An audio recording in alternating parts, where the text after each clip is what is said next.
Boa tarde. Só uma dúvida, vocês conseguem me ouvir? Por favor, só. Beleza.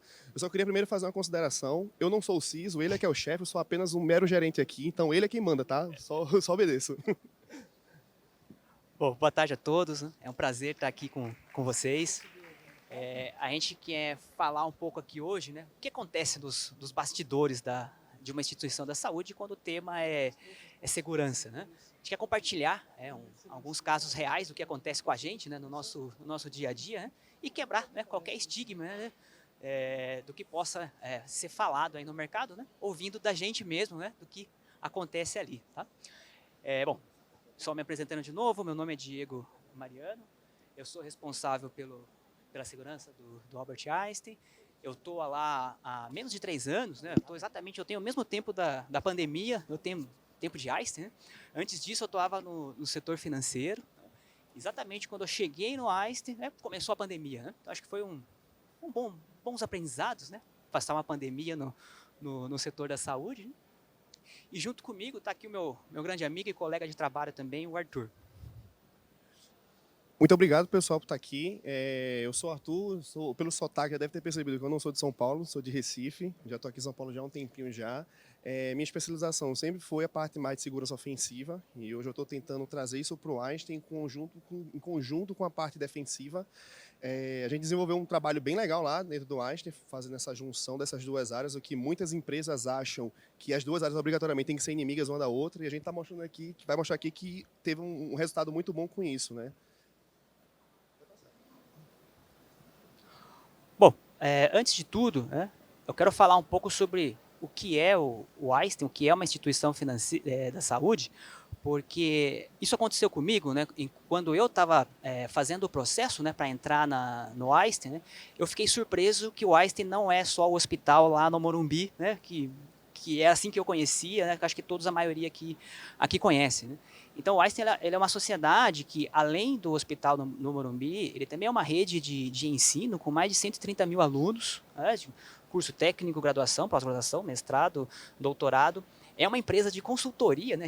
A gente presta consultoria de serviços da saúde também para outras instituições, não só aqui no Brasil, mas na América Latina como um todo. A gente tem uma incubadora de startups, não? Atualmente aí tem mais de 30 startups incubadas, e todas ali, né, são sedentas por utilizar os dados dos pacientes e ver o que pode ser criado com isso, né? A gente somos em mais de 23 mil colaboradores, né? Isso sem incluir o corpo clínico, o corpo médico, né, que trabalha e atua também lá.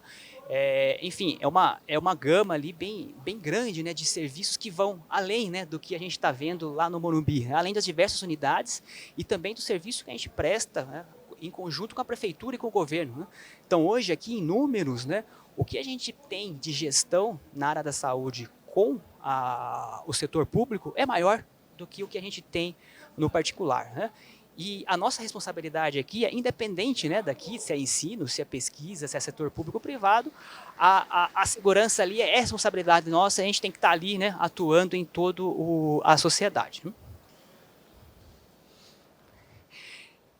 Então, primeiro, né, como é que a gente fala de segurança quando a gente vai se comunicar lá dentro, né? Quando a gente vai se falar seja com o board, seja com o comitê médico, corpo clínico, né?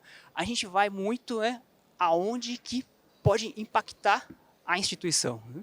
Então, a primeira coisa que a gente traz aqui é a motivação. Por que segurança existe, né, no Einstein, né?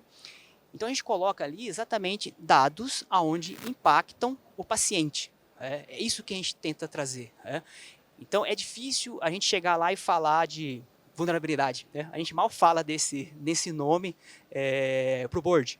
A gente fala em dados, né, aonde o paciente é impactado, né?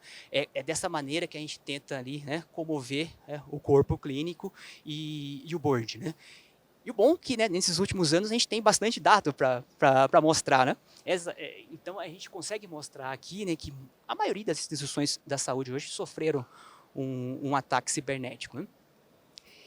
E a maioria delas, sim, sempre tem impacto ao cuidado do paciente. Sempre que a gente tem um problema, impacta a operação, isso quer dizer que impacta o cuidado do paciente. E essa é a prioridade que a gente leva, né, para o board. A gente traz também uma visão financeira, né? Uma visão ali, né, de acordo com a pesquisa, o custo, né, de um vazamento de dados está aumentando ali a cada ano. Então a gente sempre traz a média global, e na saúde, como é que é? E na saúde a gente vê que o custo de um vazamento de dados é ainda maior, né, dado que a gente está falando de dados sensíveis e confidenciais de paciente, né? E o último ali, o que a gente quer mostrar? Né? A gente quer mostrar que, segundo as pesquisas, empresas que têm uma alta maturidade em segurança, não quer dizer que ela não tenha um incidente. Claro que ela vai ter, né? Mas é comprovado que o custo, né, de quando há um incidente, ele é um pouco menor, né? Exatamente ali 40%. Né? Então o que a gente quer mostrar? Temos que evoluir com relação a normas, boas práticas, frameworks, controles, né, e tudo mais. Isso vai nos garantir que o nosso custo seja menor, mas a gente sabe que não é suficiente. Então a gente quer colocar algo a mais ali, né? E foi aí que entra a estratégia ofensiva, né? Que é essa responsabilidade do time do Arthur, né? Como é que através de uma estratégia ofensiva a gente consegue reduzir ainda mais ali, né? Aqueles 40% e principalmente isso aqui, né? O tempo médio para identificar e conter um vazamento de um dado, né? Estamos ali, de acordo com a média global, em praticamente um ano, né? Um ano entre descobrir e depois recuperar. Isso é muito tempo, né? Então, quando esses números são mostrados, né, lá dentro, acho que chama atenção, porque a gente está falando do paciente, né? E quando a gente mostra esse tempo aqui, também, ok, né? O que nós precisamos fazer, então, para pelo menos diminuir aqui esse tempo?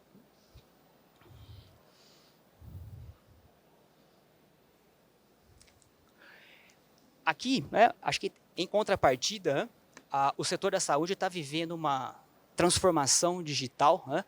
Quando eu vejo esse gráfico aqui, eu lembro muito, há muitos anos atrás, no setor financeiro, que a gente recebia essas pesquisas semelhantes, né? O que o cliente financeiro quer? Ele quer mais qualidade no serviço, né? Ele quer ser autoatendido, ele quer digitalização. Isso está acontecendo exatamente a mesma coisa com o paciente. E essa pesquisa ela não é recente, né?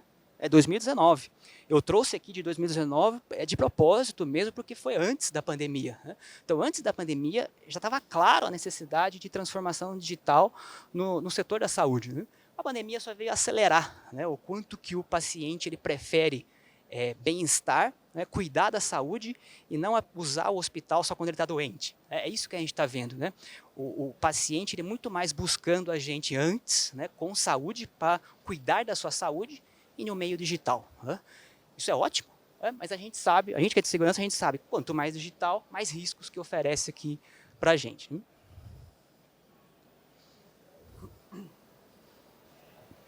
E aí a gente começa a materializar, né, os riscos que podem acontecer nessa área de saúde. Então, muita gente se pergunta, né, a relação entre segurança, ela está muito vinculada a essa questão financeira, e aqui a gente começa a perceber que vai muito além disso. Então, isso aqui foram alguns casos que aconteceram.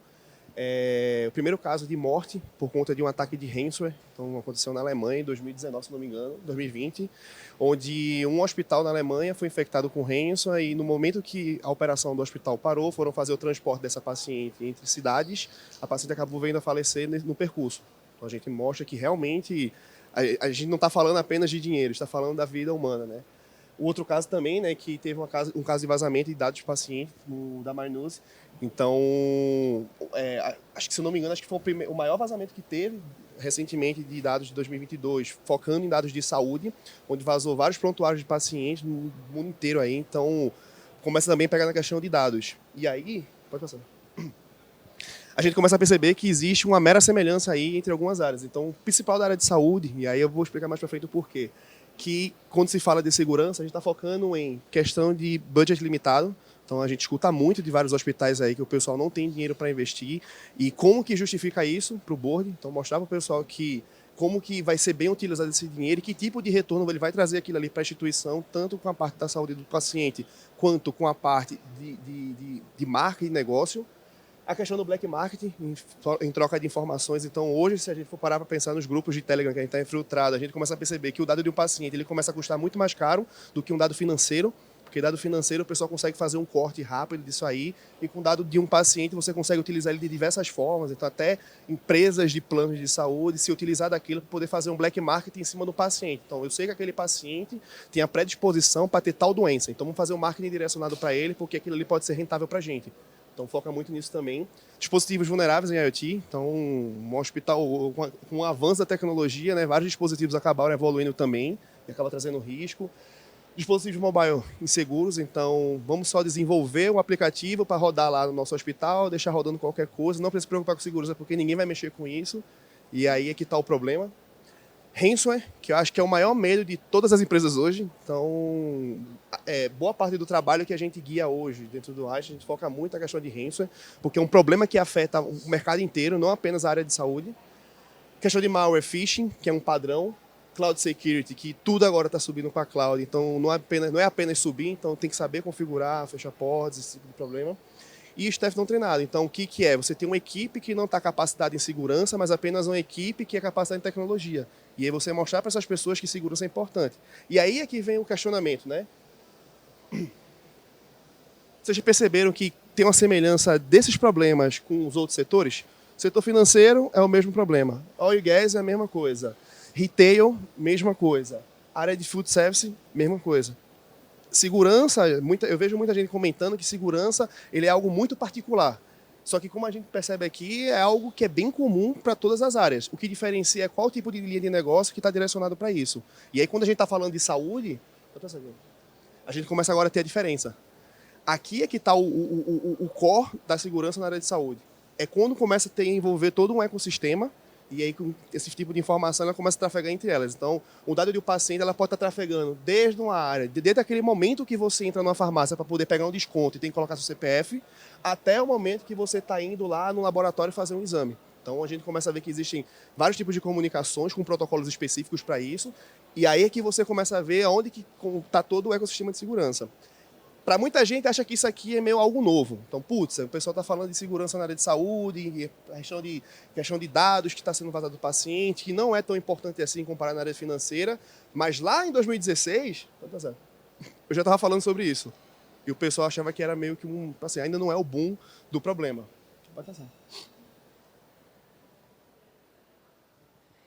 E como é que a gente trabalha, né? Como é que é o nosso dia a dia lá, né? Como é que a gente fala sobre segurança?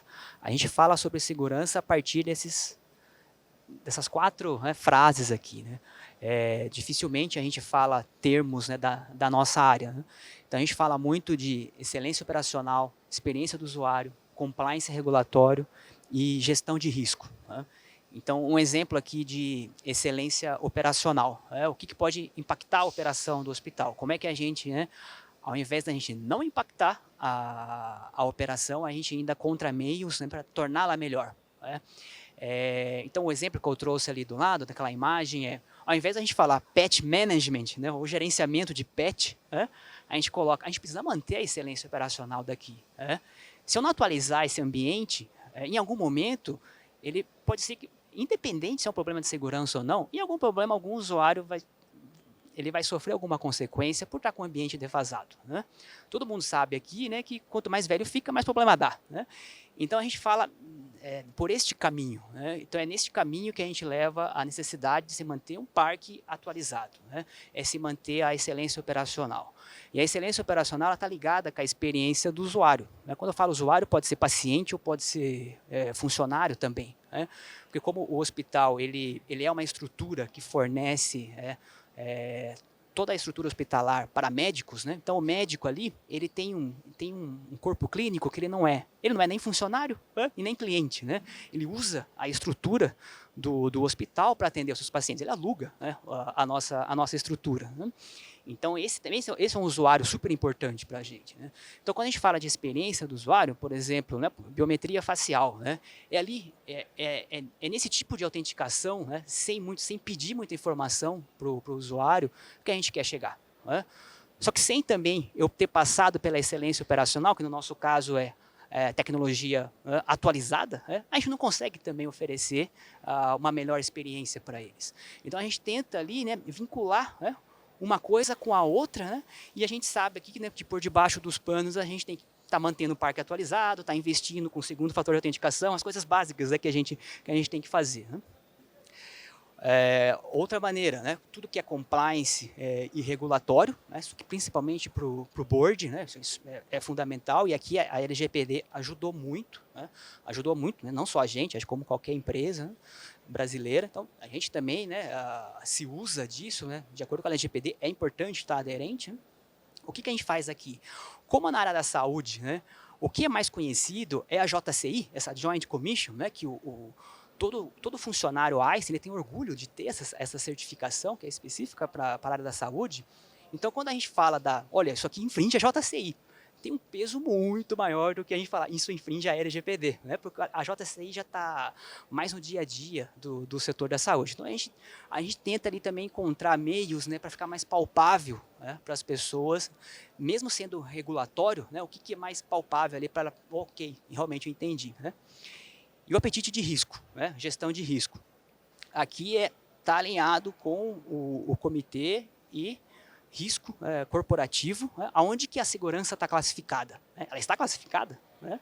Acho que toda grande empresa tem uma área de risco corporativo, né? Então, o nosso assunto tem que estar classificado, seja como uma oportunidade, como uma ameaça, como uma força na nossa instituição, ela tem que estar em algum lugar, né? Porque é dali que vem o apetite de risco dela, né? O quanto ela está disposta a gastar para prevenir um ataque. Pode ser que ela esteja pouco disposta, né? E pode ser que ela esteja, ok, eu quero sofrer esse risco, né?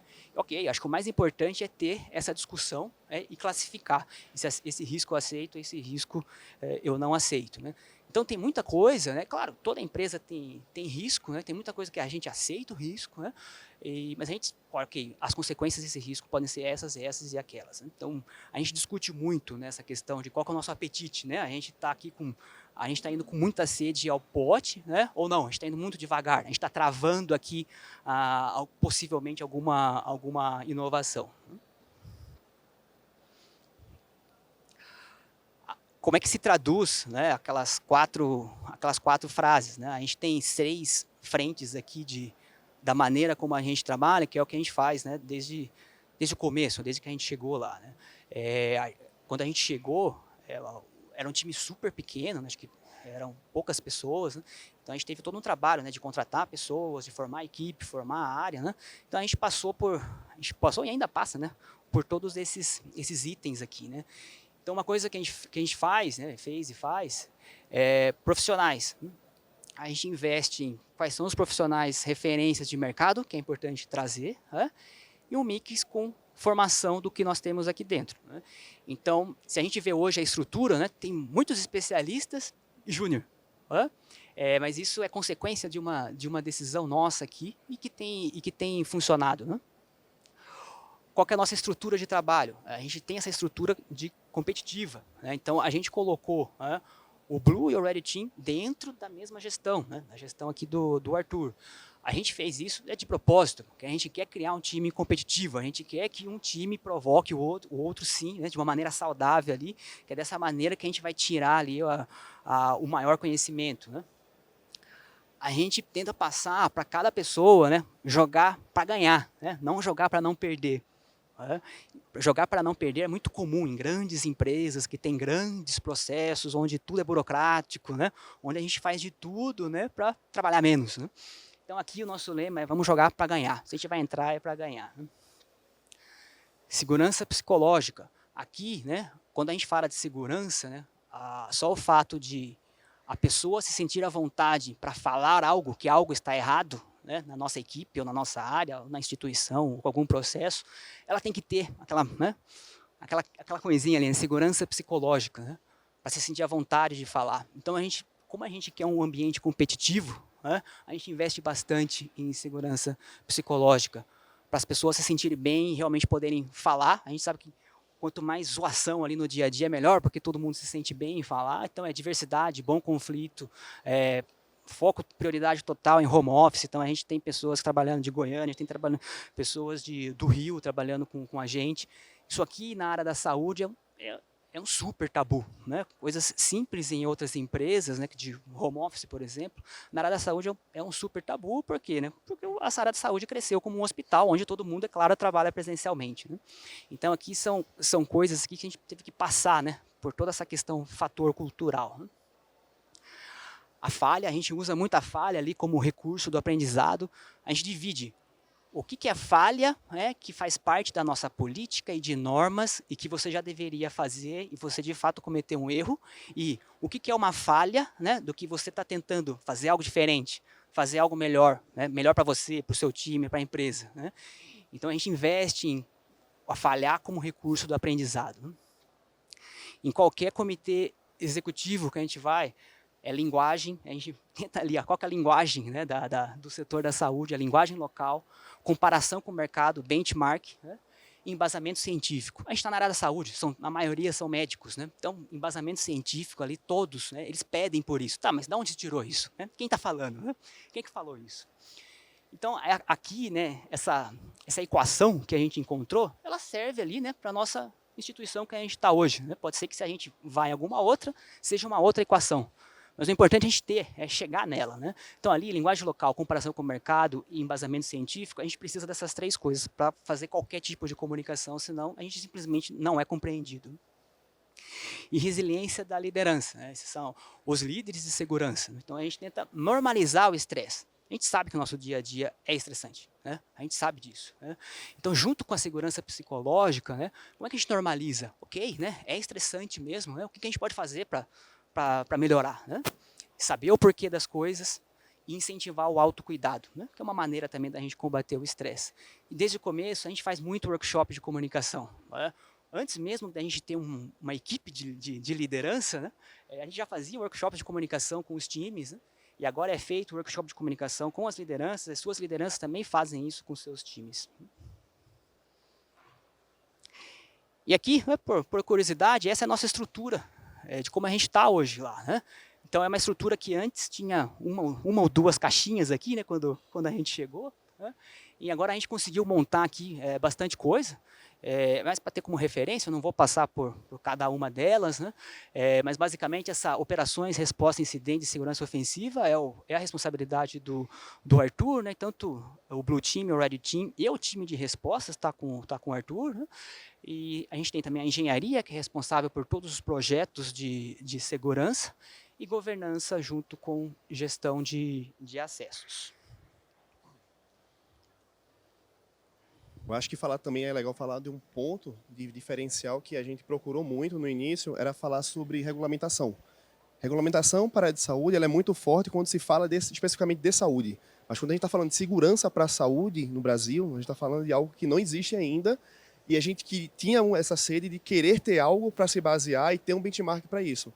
Então, no começo do projeto de segurança lá, a gente tentou fazer benchmark de mercado com vários hospitais no Brasil, e a gente chegou à conclusão que realmente deixava muito a desejar em vários aspectos de segurança. Então, o pessoal estava muito focado em tecnologia e deixar o parque funcional. Não estavam preocupados com atualizações, com segurança, e o resultado disso está aí no dia a dia, a questão de ataques de ransomware que acontece sempre. Então, a gente não tem o PCI da área de saúde, porém a gente tem o IPA, que existe lá fora, e isso a gente se viu como o norte para poder dizer qual é a linha de raciocínio que a gente tem que seguir e como que a gente tem que se auditar para isso. Então a gente hoje não tem uma unidade certificadora para poder trazer para o Einstein e dizer assim, não, vocês têm que fazer dessa forma. A gente tem um time interno que está fazendo essa autocobrança para a gente e saber quais são os possíveis gaps que a gente tem. Uma coisa que eu deixei aqui também para comparar é quão diferente é o IPA comparado com o PCI. Então, se a gente for parar para olhar, ele cobre bastante coisa que existe no IPA, muitas coisas focadas em dados, e aí na parte de transferência de dados, armazenamento, esse tipo de coisa, que tem uma diferenciação ou outra com a área do PCI, mas para a gente serviu como um norte e uma direção do como devemos seguir e como poderemos ser diferentes dos outros mercados. Olha só, Edinho. Hoje a gente também tem a parceria com a H-Isaac, então a Isaac já é uma organização aí que muita gente do setor financeiro conhece, como F-Isaac, de Financial, só que na área de saúde, acho que somos um dos primeiros, né, da América Latina, né, que a gente conseguiu essa parceria aí, e é como se fosse um comitê para a gente, onde a gente consegue ter acesso a uma base de dados de vários ataques e incidentes que acontecem no mundo inteiro, tanto como base de MISP. Então, parte de aprendizado com outros incidentes em hospitais que aconteceram em outros lugares do mundo. A gente tem base de simulação para exercícios de tabletop. Então, ajuda muito a gente a poder se preparar e precaver e prever possíveis incidentes que aconteçam para a gente e saber se tudo aquilo que a gente escreveu como um playbook vai funcionar na forma que tem que funcionar no momento que aconteceu o incidente. Então, hoje, eles são um grande suporte para a gente aí nessa questão. E aí, uma das coisas que a gente peca muito, que eu já até estava comentando com o pessoal, é que eu vejo muita gente questionando sobre o uso do Mitre para poder tentar elevar o grau de maturidade de um ambiente. Tem pessoas que dizem que não funciona, tem pessoas que dizem que funciona. A gente está aqui para poder fazer o do contra, né? Então a gente mostra para a gente que no nosso ambiente funcionou e está funcionando bem. E aí como é que a gente faz? A gente tem hoje a estrutura do Red Team e o Blue Team conjunto, então a gente tem períodos do ano onde os dois times são inimigos e tem períodos do ano onde os dois times são brothers. E aí, como que funciona nisso, né? Nosso Blue Team hoje está focado utilizando sempre a parte de defend, para poder saber como o norte, de que tipo de proteção a gente tem que implementar aí, alerta, visibilidade, bloqueio. Tem um Red Team que se baseia no ATTCK, então ele consegue saber qual tipo de técnica e tática, procedimento para poder testar o ambiente. E no final, a gente tem um artefato digital onde vai estar ali servindo como base do resultado dos testes dos dois lados e aí sim trazer um maior nível de assertividade na proteção que a gente tem que aplicar no ambiente. Então ele vai desde refinamento para coisas que a gente já tem implementado até a chegar à conclusão de, putz, precisamos comprar uma solução e é baseado nesse tipo de pesquisa que a gente fez de simulação de threat injection, que aí faz. E aí você deve estar se perguntando, como que vocês escolhem a tática que tem que ser testada naquela simulação? A gente utiliza hoje como principal ofensor do mercado de saúde, que é o ransomware. Então a gente procura levantar todos os tipos de ataques que aconteceram de ransomware com foco na área de healthcare e tenta extrair o máximo de informação possível dele para poder guiar qual tipo de teste que a gente vai fazer naquele período, então naquela simulação. Então, por exemplo, eu posso muito bem direcionar um teste focado apenas em escalação de privilégios nas máquinas, porque tal ransomware XYZ se utiliza daquela técnica para poder infectar o ambiente. Então, isso para a gente ele serve como norte e dizer assim, não, eu estou testando essa técnica baseado no que está acontecendo com o mercado. Então, isso para a gente ele serviu como norte. Tem a questão de pesquisa, então a gente se baseia muito do que o pessoal está publicando lá fora e também estamos fazendo dentro de casa. Então, aqui tem 2 casos, né, que esse aqui foi desse ano, foi em 2022, né, de bomba de pneumática, que, assim, acho que 80% do mundo estava vulnerável a isso e o equipamento não tinha... O equipamento ele não tinha criptografia, estava para fazer RCE, tinha coisas que ficavam expostas para a internet. Do outro lado, foi uma pesquisa que a gente desenvolveu internamente, a gente até escondendo ali, mas assim, era uma empresa que fornecia equipamento para o hospital e o equipamento dele já vinha com CryptoMiner e a empresa não sabia. Então a gente teve todo um trabalho de fazer forense, analisar o equipamento, criar um reporte, mandar para o pessoal para corrigir. E eles descobriram que a forma que eles estavam entregando o produto para os clientes já estava, no meio do pipeline deles, estava infectado. Então isso para a gente aí agregou muito, não só para a gente, mas também para outras instituições. Então, acho que só como um resumo aqui, né? Então, a gente tem um grande foco em como é que a gente fica aderente a padrões e quando não tem padrão, qual que a gente pode se basear aqui, então, no setor da saúde, né? Além disso, a estratégia ofensiva serve, né, para o que eu posso melhorar, independente do que o padrão está me falando, se eu estou, né, numa maturidade alta ou não, né? Simplificação máxima dos riscos na hora de divulgar risco, impacto ao paciente ou impacto regulatório, né? Basicamente é isso, e muita comunicação, né? E aqui, como futuro, é algo que já está acontecendo e aí serve mais como um ponto de exclamação para a gente, que de alguns incidentes, né, que aconteceram, teve o caso de vazamento de dados, então pessoas que estavam utilizando o Facebook, que estavam tendo dados de DHR vazado para outras empresas, então empresas estavam consumindo dados específicos. Então, quando você fazia um cadastro no site, qual é o seu tipo sanguíneo, qual se tem algum problema de saúde, esse tipo de coisa. Então, existiam algumas empresas que estavam coletando esses dados e aí para utilizar na base de marketing dele. Lá fora, que o pessoal já está bem avançado com isso, é o uso de 5G para soluções na área de saúde, então vai desde cirurgias robotizadas, até o armamento em guerras. Então, a gente até viu lá na DEFCON agora recentemente, o exército americano utilizando 5G para poder apoiar o pessoal na guerra da Ucrânia quando se falava de saúde. Então, putz, sei lá, o pessoal tomou um tiro, não é algo que a pessoa não é um médico especialista naquilo. Então, a gente estava se utilizando 5G para poder treinar pessoas para aquele tipo de situação. Então, a gente começa a perceber que o Brasil está bem distante ainda do que a gente espera um dia ser, né? Então, a gente não consegue mudar o mercado, mas estamos aqui tentando construir algo diferente para que, pelo menos, os outros hospitais, outras organizações de saúde consigam, pelo menos, se espelhar nisso e, pelo menos, evoluir esse grau de maturidade, né? Porque, no fim das contas, é o dado da gente que vai estar lá. Eu acho que é isso, pessoal, que a gente tem para apresentar. O tempo da gente esgotou um pouquinho aqui, então, se vocês tiverem dúvidas, qualquer coisa, a gente está por aqui também para poder trocar ideia. Sim, eu acho que, né, acho que a gente como profissional de segurança, independente do setor, né, seja saúde ou não, né, a nossa principal habilidade é absorver o desconforto, né? É isso que a gente faz diariamente, né, mas para contribuir aí para um mundo mais seguro. Muito obrigado.